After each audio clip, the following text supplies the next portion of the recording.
आपको नमस्कार। मैं अब परमेश्वर का वचन बाइबल के अनुसार खुश खबर सुनाना चाहता हूँ। रोमियो की किताब 1:16 में लिखा हुआ है, क्योंकि मैं सुसमाचार से नहीं लजाता, इसलिए कि वह हर एक विश्वास करने वाले के लिए, पहले तो यहूदी फिर यूनानी के लिए अर्थात सभी के लिए उद्धार के निमित्त परमेश्वर की सामर्थ्य है। परमेश्वर का ये सुसमाचार, ये वचन यदि आप विश्वास में मानेंगे तो ये वचन आपके अंदर परमेश्वर की सामर्थ्य होकर चालू हो जाएगा। आपका जीवन नया हो जाएंगे, बदल जाएंगे, सही जीवन में बदल जाएंगे। हम मिलकर देखेंगे ईश्वर कैसा है। ईश्वर अच्छा है, प्रेम है, दयालु है, न्याय है। वो ईश्वर आपको मुझको हमको बनाया है। उत्पत्ति 1:27 में लिखा हुआ, तब परमेश्वर ने मनुष्य को अपने स्वरूप के अनुसार उत्पन्न किया, अपने ही स्वरूप के अनुसार परमेश्वर ने उसको उत्पन्न किया, नर और नारी करके उसने मनुष्यों की सृष्टि की अपने स्वरूप के अनुसार। इसका मतलब प्रेम से, प्यार से परमेश्वर ने हमें इंसान को बनाया है। यशाया 1:3 में लिखा हुआ, बैल तो अपने मालिक को और गधा अपने स्वामी की चरनी को पहचानता है, परंतु इस्राएल मुझे नहीं जानता, मेरी प्रजा विचार नहीं करती। बैल गाय अपने मालिक को पहचानता है, गधा भी अपने स्वामी को पहचानता है, कुत्ता भी अपना मालिक को पहचानता है, परंतु इंसान क्यों नहीं पहचानता? अपना मालिक को, अपने स्वामी को पहचानना चाहिए। ईश्वर ने हमें क्यों बनाया होगा? यशाया 43:21 में लिखा हुआ है, इस प्रजा को मैंने अपने लिए बनाया है कि वे मेरा गुणगान करे। गुणगान स्तुति।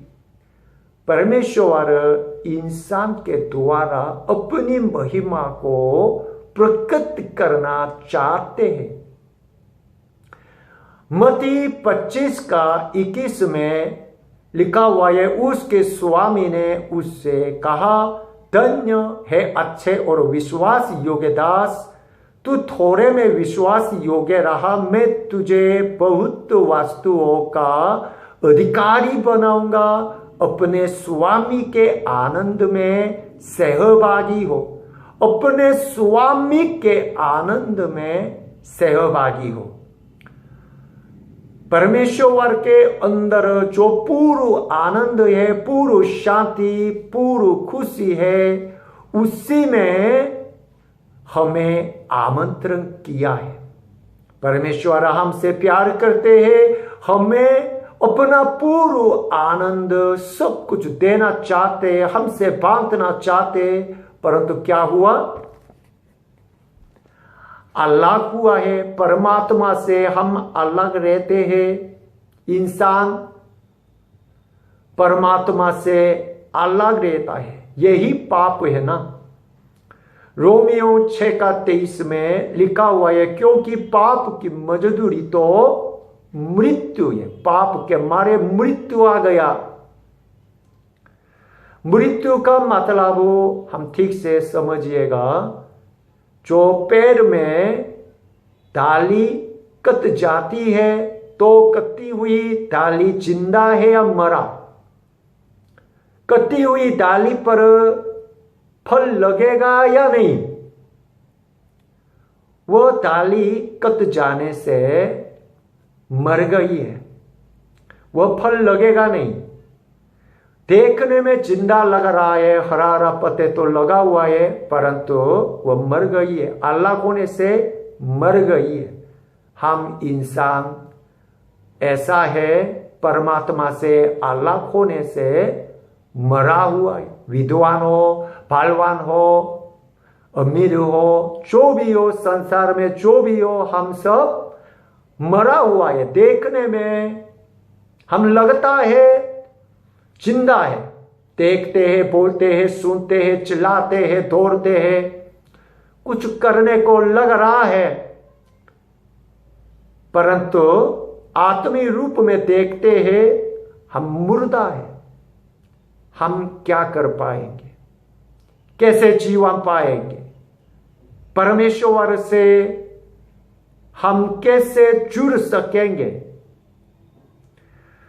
हमारी जिंदगी का सॉल्यूशन, समाधान पता करना है तो पहले हमारी जिंदगी की मूल समस्या पता करना जरूरी है।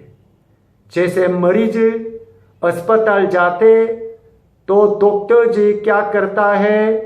बीमारी का कारण पता करने के लिए चेकअप करते हैं ना, जांच पड़ताल करता है। उसी तरह बाइबल हमारी जिंदगी की मूल समस्या, पाप की पहचान देता है।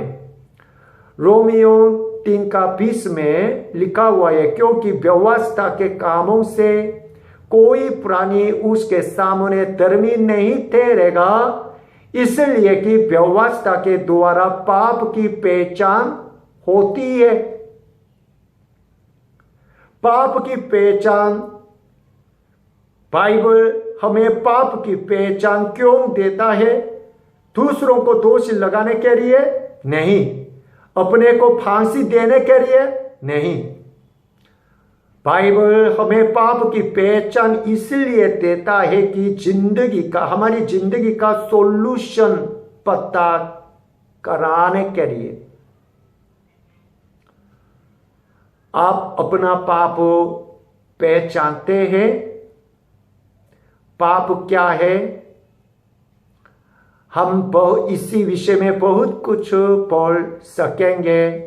क्या करना है, क्या नहीं करना है, ये करना है, वो नहीं करना है, वो करना है, ये नहीं करना है। इसी तरह बहुत कुछ बोल सकता है, परंतु पाप का जो मूल असली अर्थ क्या है? पहला यूहन्ना 3:4 में लिखा हुआ है, पाप तो व्यवस्था का विरोध है। बाइबल व्यवस्था कहलाता है। पुराने जमाने में जो लिखा हुआ बाइबल को पुराना व्यवस्था, पुराना नियम कहलाते हैं। जो नया जमाने में जो लिखा हुआ है नया व्यवस्था, नया नियम कहलाता है। इंग्लिश में ओल्ड टेस्टामेंट, न्यू टेस्टामेंट कहलाता है। परमेश्वर बाइबल इस व्यवस्था के द्वारा क्या कहते हैं, हमसे क्या चाहते हैं? मत्ती 22:36 से 40 में एक व्यवस्थापक ने यीशु जी से पूछा था, हे गुरु, व्यवस्था में कौन सी आज्ञा बड़ी है? यीशु जी ने उससे कहा, तू परमेश्वर अपने प्रभु से अपने सारे मन और अपने सारे प्राण और अपनी सारी बुद्धि के साथ प्रेम रख। बड़ी और मुख्य आज्ञा तो यही है। परमेश्वर हमसे चाहते हैं प्रेम, हमारा दिल चाहते, मन चाहते, परंतु हमारा मन किधर जा रहा है, कहां पे लग रहा है? परमेश्वर से लगाने का हमारा मन को ज्यादातर हम शैतान से लगाते हैं, शैतान की गंदी चीजों पर लगाते रहता है। यही पाप है। बाइबल बार बार पुकारते हैं, मन फिराओ, मन फिराओ। रोमियो 3:23 में लिखा हुआ है, सब ने पाप किया है।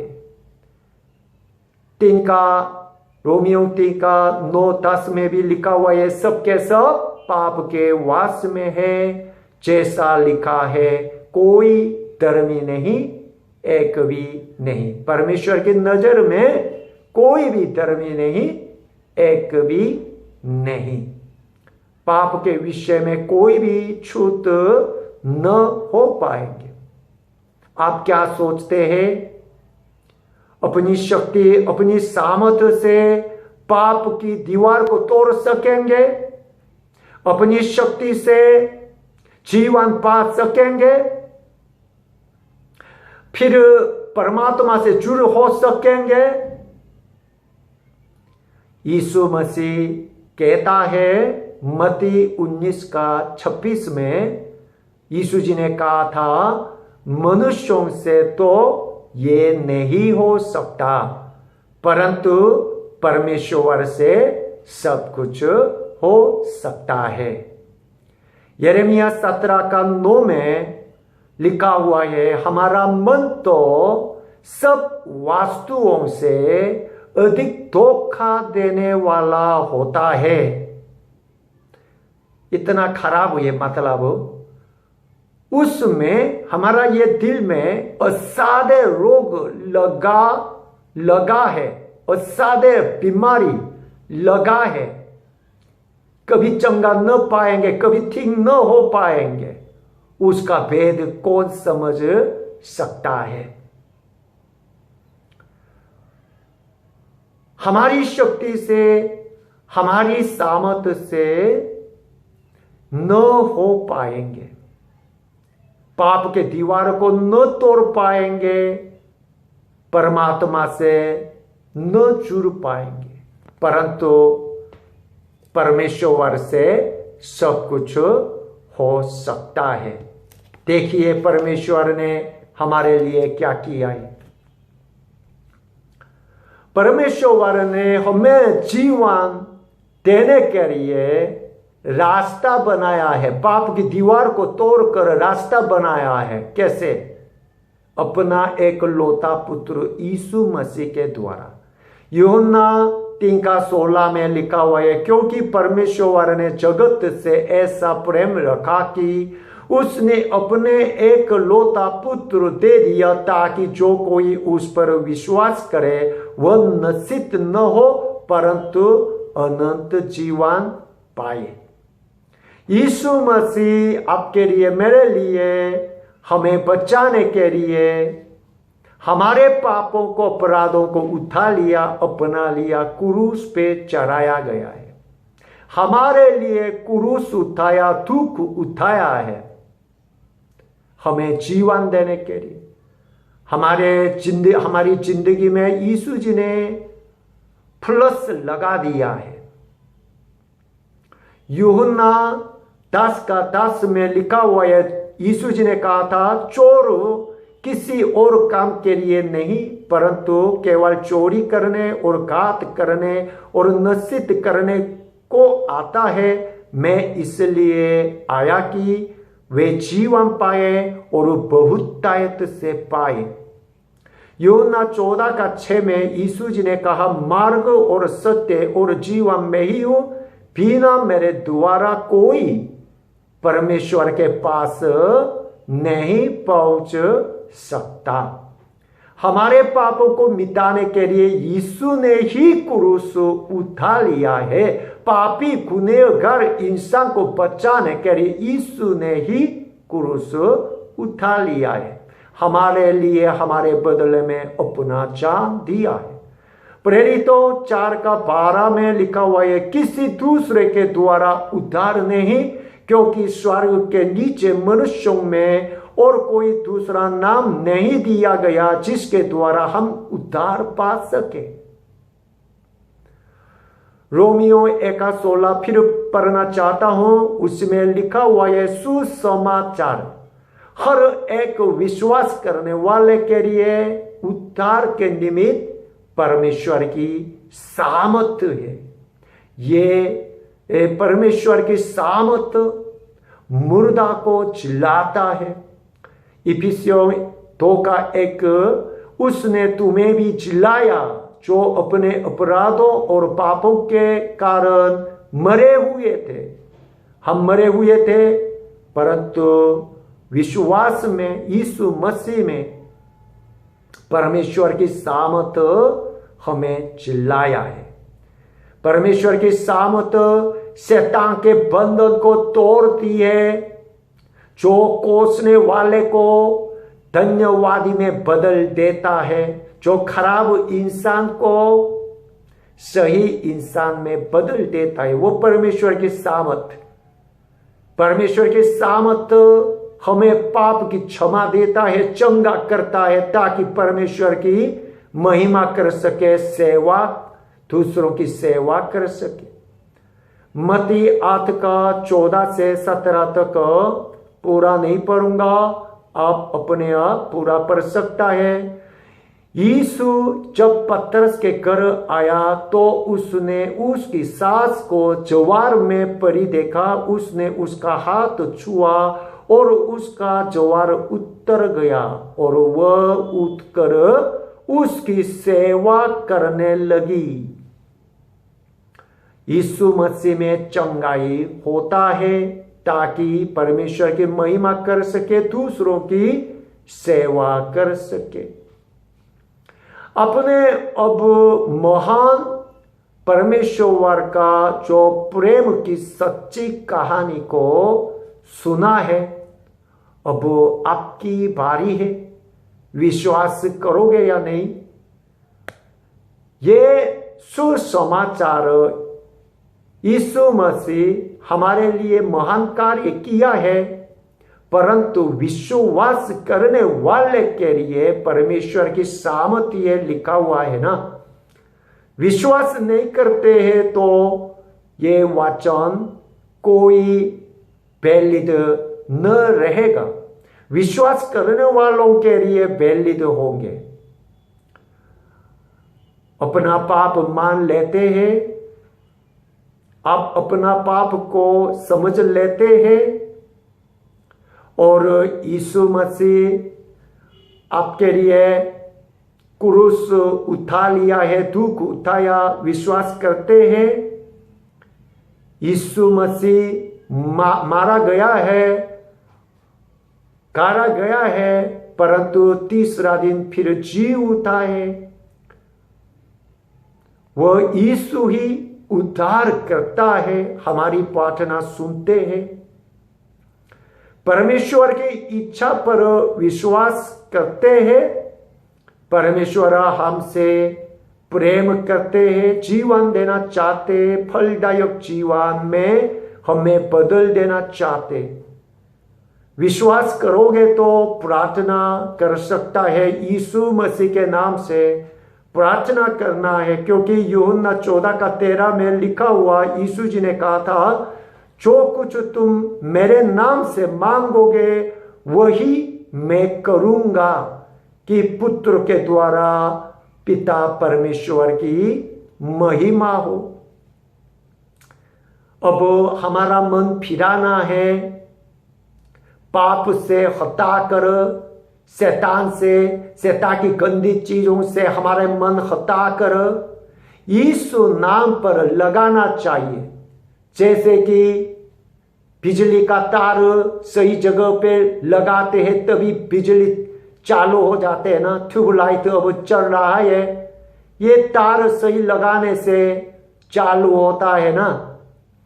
हमारा मन का तार को यीशु नाम पर सही जगह यीशु नाम पर लगाना है, तभी परमेश्वर की सामर्थ हमारे अंदर चालू हो जाएगा। शैतान का बंधन टूट जाएंगे, जीवन पाएंगे, फलदायक जीवन में बदल जाएगा। यीशु मसीह हमें पवित्र आत्मा से भर देना चाहते। प्रेरितों की 1:8 में लिखा हुआ, परंतु जब पवित्र आत्मा तुम पर आएगा तब तुम सामर्थ पाओगे।